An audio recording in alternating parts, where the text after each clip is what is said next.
Bonsoir à tous et bon début de semaine en tout cas avec La Réunion est là et sur Télécréole. On espère que vous avez passé un bon week-end. Nous, on va commencer à vous tourner les pages des vacances dans Cosmo Réunionnais. Gaëtan, bonsoir. Et Koutoum, lui, bonsoir. Bonsoir. Alors, on dit toujours que la lecture, ça permet de s'évader de chez soi sans quitter le fauteuil. C'est une bonne, Oui. c'est une bonne chose ou Oui, pas? beaucoup d'auteurs nous invitent d'ailleurs dans des pays différents, découvrir la faune et la flore, les us et coutumes. Donc oui, on peut voyager avec les livres. Oui, en restant chez soi, dans Ouais. son canapé, dans son hamac, dans son jardin. Et vu comme c'est Dans l'hiver, son lit. avec son plaid. Il y a une chose que j'ai entendue hier soir, c'était à la télé, lorsque on dit que l'écran provoque chez les jeunes ça réduit son développement, c'est quelque chose que la lecture, en tout cas, plutôt inverse, ça aide à son développement. Alors, l'écran, ça dépend de la quantité. Oui, d'écran. c'est trop d'écran, bien sûr. Trop d'écran. Voilà, donc voilà. Si c'est trop d'écran, oui. Alors que la lecture va développer des différents neurones et va ouvrir un champ, rapproche des références.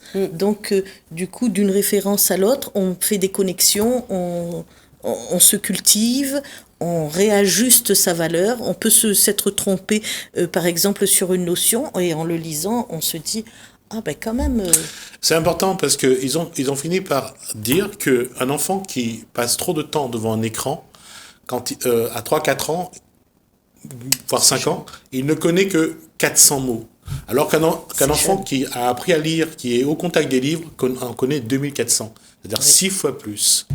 Donc c'est pour montrer, et on n'a pas cessé de le répéter, que le danger de l'écran, mais surtout ce que le livre apporte dans le développement de l'enfant. Pour l'adulte aussi. Hein. Ouais.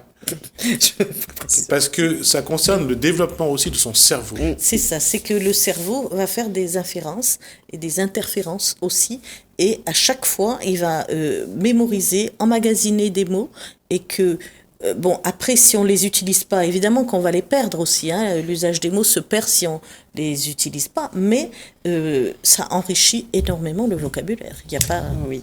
Ouais. Et c'est même, ça enrichit aussi par rapport aux rédactions. Je veux dire, sans les livres, je suis désolée, moi ça m'a beaucoup aidé dans mes rédactions quand j'étais au lycée ou au collège pour avoir du vocabulaire, déjà pour l'orthographe. Les livres aident beaucoup à ça. Et encore maintenant, même en tant qu'adulte aussi, ça aide beaucoup. Si on ne lit pas, je suis désolée, on ne peut pas se dire... après, je dis pas obligé des romans, hein, ça peut être Bien sûr. des Un journaux, journal, voilà, une ça, revue. n'importe quoi. Mais si on ne lit pas et on ne prend pas l'habitude de voir les mots, c'est compliqué après. Après la lecture numérique, on ne sait pas encore, je n'ai pas encore vu d'études exactement. Oui, c'était ça la Là-dessus. question, parce que pour ceux qui lisent un livre sur leur Leur liseuse. tablette, Moi, c'est mon cas. Oui. Bon, ça reste de la lecture, donc normalement ça devrait apporter autant que la lecture, mais après, est-ce que, point de vue les yeux, la fatigue, autre chose ailleurs, est-ce que ça joue? la lumière que reflète Après, moi, l'écran. j'ai une liseuse. Alors, franchement, on a l'impression que c'est un poche. Parce que la texture, elle est vraiment particulière. Alors, j'ai pas une tablette, hein, j'ai vraiment la liseuse exprès où on peut régler la lumière. Donc, je lis le soir. Mais vraiment, on a l'impression de lire un poche. La même texture. Un D'accord. livre de poche. Ben oui. Voilà. Mais par contre, je lisais sur une tablette, mais ça me faisait mal aux yeux, donc mon mari m'a C'est offert ça. la liseuse exprès pour que ce soit plus adapté. D'accord. C'est important qu'on prenne conscience que la santé de notre enfant passe aussi par ces postures-là. À choisir entre un écran pendant de longues heures et un livre pendant un moment, là, c'est à chacun de voir. Mais c'est bien qu'on se rend compte que le livre fait du bien, permet le développement, aide le développement, et c'est un élément que, malheureusement, ces dernières années, on a oublié. Tout le monde refile un écran à son enfant pour qu'il arrête de faire du bruit. Je peux comprendre, je n'ai de leçons données à personne. Mais malheureusement, sa santé va aussi en pâtir. Exactement. Ah, bien sûr, à répétition, bien sûr. Hein, je veux dire, si c'est de longues heures devant un écran, c'est quelque chose qui est très négatif. Maintenant, c'est à chacun de prendre ses responsabilités. On va parler, nous, de livres et de... De livres, toujours pour ados. Alors moi, je vais vous parler d'un livre qui m'a fait beaucoup rire, mais sarcastique aussi. Alors c'est Boys Band Killers de Goldie Moldavsky. J'ai acheté ce livre déjà parce que le titre me plaisait. Je me suis dit, je vais tomber sur un livre rigolo. Et j'aimais beaucoup cette texture, en fait, de ce roman. Et les noirs, je me suis dit, c'est bizarre, une couverture noire pour un livre ado. C'est un sujet très sombre, en fait. Alors, je vous explique. C'est 4 jeunes filles qui sont fans des Ruperts. Les Ruperts, c'est le boys band du moment. 4 ados qui s'appellent... En fait, les 4 garçons s'appellent tous les 4 Ruperts. Et chaque fille est à son Rupert préféré. Et il y a un concert à Manhattan. Les jeunes filles aimeraient les voir en concert, en fait. Et elles n'ont pas de billets. Qu'est-ce qu'elles font ? Elles décident de louer, de réserver une chambre d'hôtel dans le même hôtel que ce boys band. Et patatras, une des filles kidnappe un des Ruperts. Malheureusement, le plus moche et le plus bête. Non, mais il faut le préciser. Celui qui s'est fait kidnapper. Non, voilà. Moi, je l'ai pas vu, hein, mais bon, apparemment, c'est le plus moche et le plus bête. Et va commencer pour elle, pour ces 4 jeunes filles, une situation mais rocambolesque. On s'attend vraiment, parce que moi, j'ai beaucoup rigolé. Et en fait, à un moment donné, on sait pas ce qui leur arrive. Elles reviennent dans leur chambre. Le Rupert est mort. Oh. Qu'est-ce qui s'est passé? Pardon. Et en fait, l'auteur, alors elle dit que c'est tiré d'une autobiographie. Elle veut surtout, alors je sais pas si le décès est véridique, mais je pense qu'elle veut surtout parler et alerter sur la fanitude, en fait, sur le comportement des groupies exacerbés. Ouais, on va penser que c'est fictif. Hein. Voilà. Non, mais je pense que d'un côté, parce que moi, je me suis reconnue dans l'adolescence, quand j'étais fan des boys bands, vous savez, les tablettes de chocolat, mais au bout de 6 mois, on ne les aime plus. Et là, avec les réseaux sociaux. On veut les amandes ou bien des noisettes dans les tablettes de chocolat. Oui. Et là, voilà, c'est ces 4 jeunes filles qui vouent un culte, mais c'est impressionnant. On se dit, mais réveillez-vous, les filles, c'est qu'un groupe de musique, c'est pas la réalité. Elles s'imaginent déjà être en couple avec. Mais ça a toujours été, je veux dire, depuis que la musique est, lorsque Mike Brandt, en 1976 ou 1972, je sais plus, se jette par la fenêtre, se suicide, pardon, combien de jeunes filles vont faire la même chose? Oui, comme Kurt Cobain. Il y a exactement, Kurt Cobain, pour Nirvana. Voilà. Pour Nirvana. Et du coup, voilà, je pense que je l'ai vu comme une alerte. En fait, je m'attendais à un roman rigolo. Et puis, au fur et à mesure que la lecture continuait, j'ai vu comme une alerte. Attention les filles, le star system, ce n'est pas ça. La groupie attitude, mais vraiment exacerbée, il faut faire attention. Donc, elle alerte.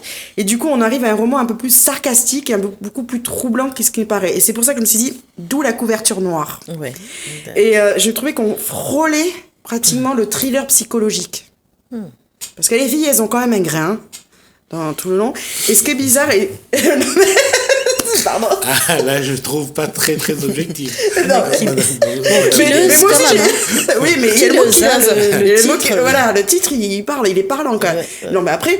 et du coup, ce que je pensais que c'était pratiquement peut-être autobiographique, c'est que l'héroïne, on ne connaît pas son prénom tout le long du roman. Elle ne le dit pas. À aucun moment, on connaît le prénom des 3 filles, mais jamais de l'héroïne principale. Il y a un mystère tout autour de cet auteur. C'est un jeu d'échecs, en fait, à chaque fois. Voilà, et voilà, mais vraiment, elle alerte. Et donc, je l'ai vu plus comme un roman, on va dire, sociétal, voilà, mise en garde sur le star system, sur voilà, toujours ces groupies qui pètent un peu les plombs, là. Parce que moi, j'ai été groupie, mais pas à ce point, pas au point de kidnapper quelqu'un et de se retrouver avec un meurtre sur le dos, quoi. Donc... Et la personne est morte étouffée ou... Je le dis pas parce qu'il y a voilà. C'est pour ça que j'ai dit on frôle le thriller psychologique. Ouais. Donc il y a des choses cachées et elles vont se rendre compte de beaucoup de choses. Hein, parce que quand je dis qu'il est bête, il est vraiment bête lui aussi. Hein. Tant qu'on ne connaît pas la cause de la mort, c'est un meurtre. Voilà. Okay. Donc voilà, vraiment...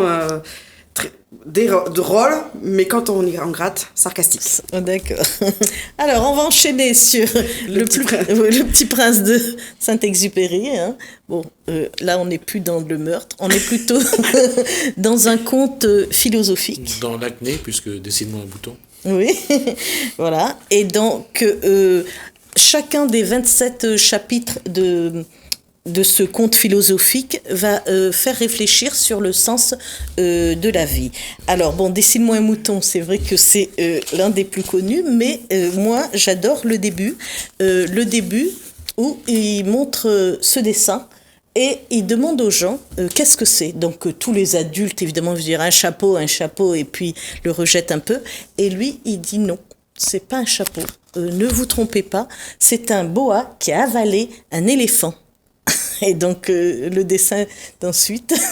Ah, il dit. d'accord. Donc ok. c'est un boa qui a Excellent. avalé un éléphant. Et donc à partir de là, il fait réfléchir. Ouais, Donc il faut se méfier de tout ce qu'on se voit. méfier des apparences. Des apparences. Et ainsi de suite, quand il voit ce comptable qui compte les étoiles, et donc ça fait réfléchir à la valeur de l'argent, et ainsi de suite. Et donc pour les adolescents, c'est quand même... Je sais pas si c'est là-dedans qu'il y a la scène où il dit dessine-moi un mouton, il dessine une boîte et il dit non, je vous dis un mouton. Ah non, le mouton est dans la boîte. Et dans la boîte, exactement. Donc, Parce qu'au départ, le mouton, il est frêle, il est trop fragile, il est trop costaud. Le mouton ne le convient pas. Jusqu'à ce que le mouton arrive à rentrer dans la boîte. Et donc, on peut s'imaginer aussi les gens. Les gens sont toujours bien carrés et ils veulent que tout rentre dans des stéréotypes qu'ils veulent. Donc, c'est toute une réflexion qu'il y a encore derrière. une fois, Saint-Exupéry, je veux dire, c'est de montrer à l'enfant que c'est pareil pour tout le monde, hein, c'est dans chacun d'entre nous. C'est que ce qu'on veut est dans notre regard, est en nous. Et si on veut l'avoir, il faut aller le chercher. Ouais. Et la philosophie à chaque fois, ce qu'on doit toujours, mais que ce soit dans l'Alchimiste de Paul Coelho ou dans d'autres livres, L'Oiseau Bleu ou autres, c'est que on veut, ce qu'on a envie, on peut l'avoir que d'une façon. Il faut se bouger. Et le sens de la vie, pour les ados, on a beau dire qu'ils s'en foutent de tout, c'est pas du tout vrai, parce qu'ils recherchent, ils réfléchissent, et donc c'est à nous, adultes, de les guider vers ce que nous, on désirait leur faire acquérir. Mais attention, dans Le Petit Prince, il y a quand même une force de ce Petit Prince, parce que c'est un petit peu, c'est plus qu'un cartésien, c'est toujours de remettre en cause, de rechercher. Est-ce qu'il n'y a pas une autre vérité derrière tout ça ? Derrière, oui. Il y a toujours une vérité derrière. Et même à le relire plusieurs fois, on découvre encore des choses. Et quand vous le relisez, ou quand vous relisez, vous verrez que vous verrez cette question différemment et vous continuerez à chercher. Voilà. Alors, un peu de légèreté, parce que franchement, je pense que je vous ai un peu déprimé avec mes tueuses. Pas trop de tablettes de chocolat, surtout en ce moment, c'est pas une bonne chose pour la santé. Non. Alors là, on va partir vraiment sur du roman vraiment purement léger, l'histoire d'amour qui font rêver toutes les filles. Alors, Les leçons d'amour d'Alice Wells, de Sarah Wolf, chez Pocket Jeunesse. Une couverture très girly, voilà. C'est le roman fille par excellence. Alors, la trame, j'ai une élève modèle, Alice, qui est étudiante. Elle est parfaite. Je veux dire, tout le monde rêverait d'avoir. Elle étudie tout le temps. Elle étudie tellement qu'elle n'a jamais embrassé un garçon de sa vie. Elle ne sait pas comment séduire un garçon. Mais par contre, elle est douée. Elle est vraiment douée. Et j'ai un bad boy du campus. Elle est douée en quoi elle fait les études. Elle étudie de tout. Elle est plutôt dans les trucs mathématiques. Ah, voilà, c'est une scientifique. scientifique. C'est une vraie scientifique. D'accord. Elle est même surnommée le robot dans le campus parce qu'elle n'arrive pas à avoir des interactions avec les personnes de son âge. Elle a une copine et puis c'est tout. Elle fonctionne comme une machine. Voilà, elle fonctionne comme une machine. Et nous avons le bad boy du campus qui s'appelle Rannick. Quand je dis bad boy, veste en cuir, tatouage, voilà, qui fume tout le temps. Voilà. Et en fait, Alice va faire appel à ce jeune homme pour séduire le gentleman du campus qui s'appelle Théo. Parce qu'elle est vraiment perchée de la vie, la pauvre Alice. Et elle va prendre des cours de séduction avec le bad boy. Ah, d'où les leçons d'amour. D'où les leçons d'amour. Donc c'est un roman qui m'a fait beaucoup rire. C'est un très beau triptyque qui, quand on dit toujours c'est une équation à trois inconnus, là c'est quand même beaucoup plus important parce qu'on ne voit aucun lien entre les trois. Oui, c'est ça. Mais pourtant, un lien va se créer. Bon, on devine, parce que oui, c'est une romance cliché. La trame, elle est cliché, mais ça passe crème. Alors moi, c'est passé crème parce que j'ai beaucoup rigolé. Parce que ce qui fait la force de ce roman, c'est cette petite Aïs, qui nous fait rire, mais qui passe... Franchement, elle a des raisonnements avec des situations qui pourraient être normales pour nous, et elle réagit, mais bizarrement. Et donc... Attention, quand Gaëlle dit elle réagit bizarrement, c'est dans notre regard à nous. Oui, j'insiste. Oui, mais là, je pense que beaucoup de gens vont se dire, elle a des discours, et on se dit, mais c'est pas possible. Mais en fait, on se rend compte qu'elle n'a jamais eu d'interaction avec d'autres personnes, donc elle sait pas comment interagir. Et ce roman, cette rencontre avec Rannick va lui permettre de grandir et de découvrir la vie, et surtout de se sentir à l'aise. Et on se rend compte que j'ai même pensé qu'à un moment donné, elle avait peut-être comment on appelle ces personnes qui ont du mal, autistes, voilà, qui ont du mal à être à l'aise avec les autres personnes. J'ai eu vraiment l'impression de ça, et en fait, non, c'est juste elle n'a pas eu l'habitude, elle a besoin de grandir, elle a besoin d'une médiation. Voilà. Et non, mais surtout, ce qu'elle a besoin, c'est la personne qu'elle a choisie. l'accepte telle qu'elle est. Non, surtout que Gaëlle a dit un gentleman. Donc, c'est quelqu'un qui est aussi cadré, c'est aussi la troisième personne. Voilà. Mais quel est le mieux, le bad boy au grand cœur ou le gentleman trop inaccessible peut-être. Non, il est pas inaccessible. Le gentleman trop bien sur soi. Voilà, non, mais même il est parfait. C'est vrai que c'est le gentleman par excellence. Il est gentil. Ah, d'accord. Mais moi je préfère le bad boy, soit dit en passant. Mais voilà, et en fait, voilà, cette héroïne va grandir et surtout se rendre compte de ce qu'elle veut vraiment et avec qui elle est à l'aise. Donc voilà, la leçon de son diction, ça va la faire réfléchir et au lieu de partir sur quelque chose de plus rangé, se dire non, moi il y a quelqu'un qui m'aime pour ce que je suis et qui veut pas que je change. Et si elle va changer. Non, elle va rester telle qu'elle, mais elle va se sentir plus à l'aise avec la personne, voilà, plus sociale avec la personne qui l'aime pour ce qu'elle est. Donc, c'est pour ça qu'elle change. Voilà, oui. Il faut qu'elle s'adapte pour aimer quelqu'un de différent. C'est-à-dire qu'elle sort de ce qu'elle est pour pouvoir apprécier quelqu'un qui est différent du regard qu'elle a sur l'individu. Voilà, au départ. Voilà, donc c'est une très très belle histoire d'amour. Bon, voilà, comme je le disais, cliché. Mais ça nous fait rire. Franchement, moi, j'ai beaucoup rigolé. Et c'est vrai que c'est rigolo parce que comment on évolue, comment on change pour être mieux, pour être heureux, tout simplement. Voilà. Ouais. Sortir de sa zone de confort. Elle sort de sa zone de confort et ce bad boy, qui a le cliché du bad boy. Et en fait, quand on gratte un peu, on sait qu'il a un cœur tendre et va l'aider à s'avancer. Généralement, le bad boy a un cœur tendre. Il a besoin de se construire une carapace pour protéger ce cœur tendre. Voilà. Donc, alors là, on fait un bond dans le temps, dans le temps, et on repart à la découverte des Amériques avec Christophe Colomb. Donc, ce jeune garçon, c'est le mousse qui monte dans un des caravelles de Christophe Colomb, et il s'appelle Pedro Alvarez, et c'est lui qui va nous raconter cette découverte de l'Amérique vue de son côté. On va rappeler que Christophe Colomb croyait avoir découvert les Indes. Pas l'Amérique. Oui, donc, voilà. Donc, ils partent à 3 caravelles. Et donc, lui, il est sur la Santa Maria avec Christophe Colomb. Et là, il nous raconte comment il s'adapte à cette vie, c'est quoi la vie, leurs peurs, leurs angoisses. Et comme on est des insulaires, souvent, nos jeunes n'ont pas idée de la vie sur le bateau, n'ont pas un peu comment ça se passe, et c'est vraiment agréable pour eux de découvrir qu'un jeune peut être sur un navire, peut s'engager aussi dans tous ces métiers qu'il y a autour du bateau, autour du naval, de la pêche et autre chose. Hein. De toute façon, que ce soit le roman qui a fait le tour du monde, bien sûr, l'île au trésor, avec le jeune Mousse, dont j'ai oublié le nom, vous m'excusez, que ce soit tous les romans qui se sont passés, qui se passent dans un bateau ou sur une île déserte, ce rôle, cette posture d'être sur un bateau, c'est toujours l'évasion, c'est toujours de dire que là, il n'y a pas de limite, il n'y a pas de frontières, on ne sait pas où on va, et c'est vraiment une découverte systématique. Oui, et puis une adaptation, il faut s'adapter. Il faut s'adapter. Lui, c'était pas un bad boy, mais c'est quand même quelqu'un, un petit voleur, petit brigand qui se débrouillait pour vivre.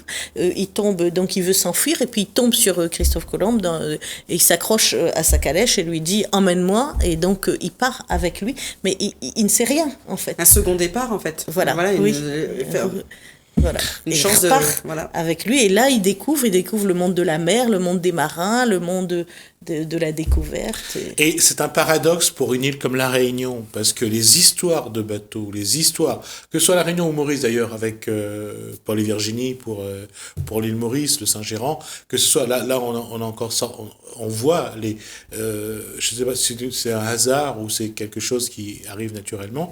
On est en train d'aller voir dans la mer les bateaux, Oui. ou d'aller voir dans les archives les bateaux qui sont venus à la Réunion. Et c'est la Réunion et c'est un paradoxe parce que d'abord les premiers Français venus à la Réunion c'était des Bretons, donc sur un bateau. Les Bretons c'est un peuple de marins aussi, et la Réunion a aussi une belle page d'histoire avec la marine. Oui, avec la marine. Voilà. Oui, oui.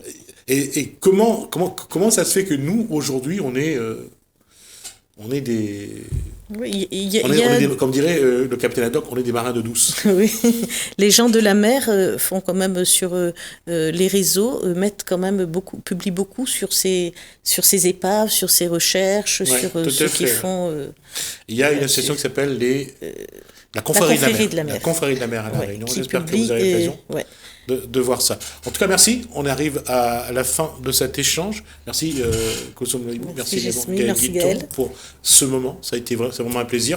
Il y en aura d'autres parce que c'est vrai que ça nous fait évader, ça nous fait voyager et c'est enrichissant sur la terre ferme. Merci à vous. On se retrouve dans un instant. Entre-temps, vous allez pouvoir voir l'EPEC qu'a fait Mehdi Cherfi pour parler de son album, son 10e album, Maloya. Vous aurez l'occasion de le voir le 26 septembre au Théâtre Saint-Gilles-Léo. Donc pour l'instant, je vous demande d'apprécier donc ce qu'il a fait et ça en vaut la peine.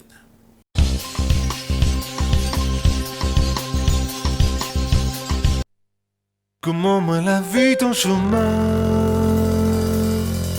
au loin briller, aller. Ce nouvel album pour moi c'est vraiment la synthèse de ce que j'ai toujours voulu défendre dans ma musique, c'est-à-dire le Maloya, la musique traditionnelle de mon pays, que j'ai toujours entendu depuis tout petit, et le jazz que j'ai découvert plus tard. Moi, m'aime fait vivre mon Maloya, donne carreaux accords pour les gars manger, histoires mon pays, un race mélangée, la pou donne la vie pour l'humanité. Moi, m'aime fait vivre mon Maloya, donne carreaux accords pour les gars manger, les comme mon nature, elles sont mélangées, agarde mon figure, à l'île est barbouillée. Comment me la vie au chemin, au loin, briller, y aller, vibrer, toi-même, nous pays en faire. Ce nouvel album, pour moi, c'est la synthèse de tout ce que j'ai voulu défendre depuis mon premier album. C'est vrai que j'en suis à mon 10e, et aujourd'hui, voilà, je joue le Maloya traditionnel pour inviter les gens à découvrir mon pays. Ça, c'est vraiment quelque chose que je défends depuis le début. Et mélanger au jazz avec le côté acoustique.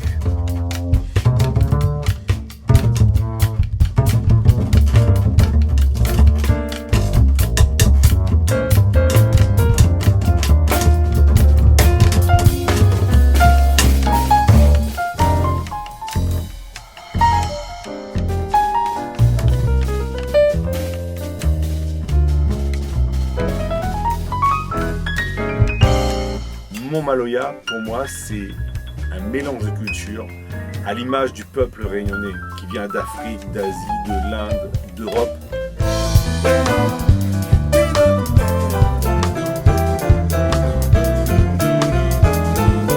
Parce que j'aime profondément mon île, j'aime profondément ma culture, avec tout ce que ça comporte, la cuisine, la musique, les paysages, tout ce qui est en rapport avec la Réunion. Ça me touche vraiment, donc c'est quelque chose que je veux partager avec le monde entier.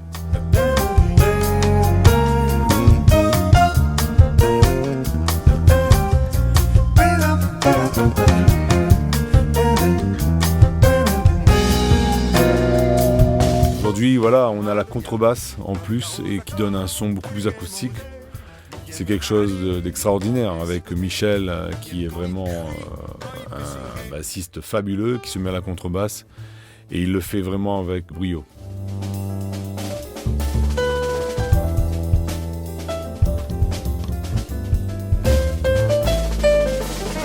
Mes impressions ont été peut-être une musique plus, entre guillemets, plus acoustique en fait. Et d'ailleurs le projet correspond à un projet en trio, c'est-à-dire uniquement basé sur le piano, basse et batterie. Bien sûr, Mehdi chante.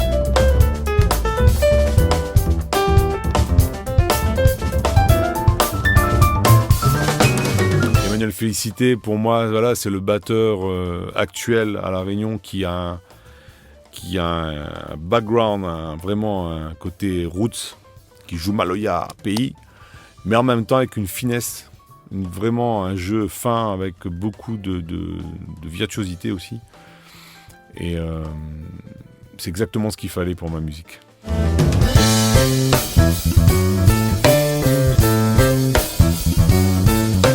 En tout cas, cet album-là, vraiment, pour moi, c'est un album, mais je dirais, voilà, il sera vraiment dans les paroles, dans l'écriture, mais il sort vraiment au fond de Medjugorje que c'est.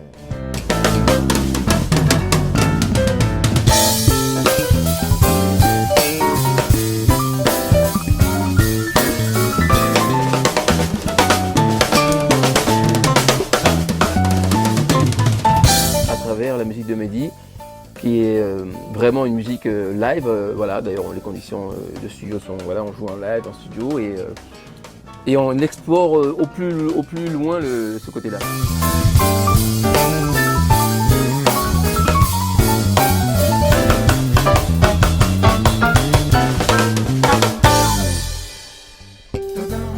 Et son musical, il est très, pour nous musiciens, il fait travailler nous. Moi, il fait bosser moi tout le temps.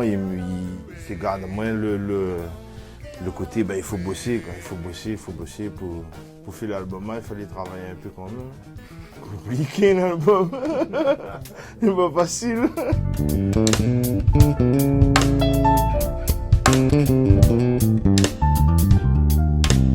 Johan Sartave, un artiste très talentueux, et je prends toujours plaisir à mettre en avant les jeunes artistes réunionnais pour leur donner, voilà, une visibilité, une chance de se produire à l'extérieur.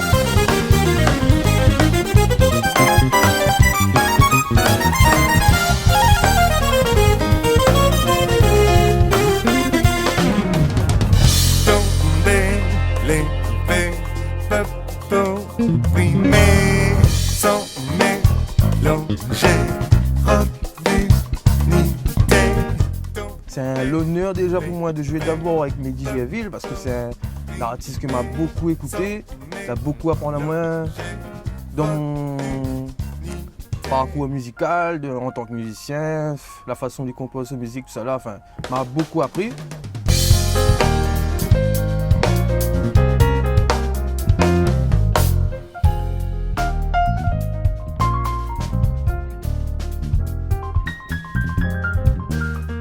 Et déjà enregistrer un morceau avec lui, participer sur l'album, c'est vraiment un grand honneur pour moi, vraiment. Et après, ben voilà, la cerise sur le gâteau, c'est partager un morceau avec Michel Alibo, ben voilà, pour moi c'est feu d'artifice franchement. Allez, allez. Il voit encore Dieu pleurer, quand vous guettez après serré, comment m'y pouvait consoler. Ça clavait toujours qu'à dans la main. Où manque à moi, mon monde est loin, le vide coule à l'essai, mon cœur a fait saigner.